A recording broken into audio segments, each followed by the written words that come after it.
BRS నేతలకు దమ్ముంటే వరంగల్ అభివృద్ధిపై బహిరంగ చర్చకు రావాలని ఎమ్మెల్యే నాయిని రాజేందర్ రెడ్డి సవాల్ విసిరారు.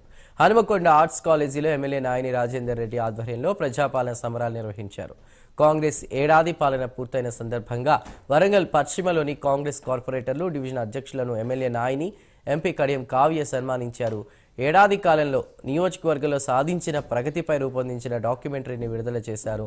ప్రజలు బీఆర్ఎస్ పాలనలో వరంగల్ అభివృద్ధి చెందిందంటే ఇక ముక్కు నేలకు రాస్తానని కూడా నాయన అన్నారు. పదవి కోల్పోయిన బాధలో బీఆర్ఎస్ నేతలు పిచ్చి పిచ్చిగా మాట్లాడుతున్నారని ఎద్దేవా చేశారు.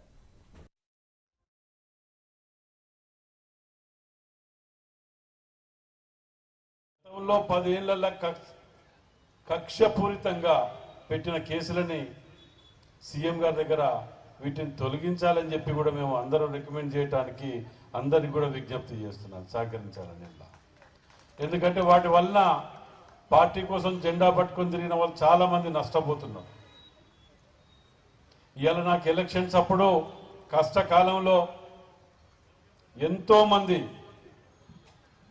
ఇప్పుడు ఇక్కడ వేదికని మీద ఉన్న సన్మానం చేసుకున్న వాళ్ళు మాత్రమే కాదు, కింద ఉన్న దానిలో మహిళలలో కూడా ధైర్యంగా ఒక మేరీ అని ఉంటుంది.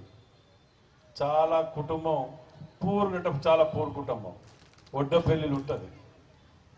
ఎక్కడ వెనకకు పోదే మొండిగా ముందడి పోయి వెనకటికి వెళ్ళి చూస్తానామని పాపం తిరుగుతూనే ఉంటుంది. ఎస్సీ క్యాండిడేట్ మేరీ అని ఉంటుంది.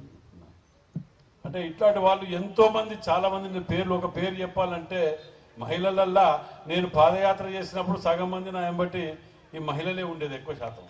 గతంలో 10 ఏళ్ల కక్షపూరితంగా పెట్టిన కేసులని సీఎం గారి దగ్గర వీటిని తొలగించాలని చెప్పి కూడా మేము అందరూ రికమెండ్ చేయటానికి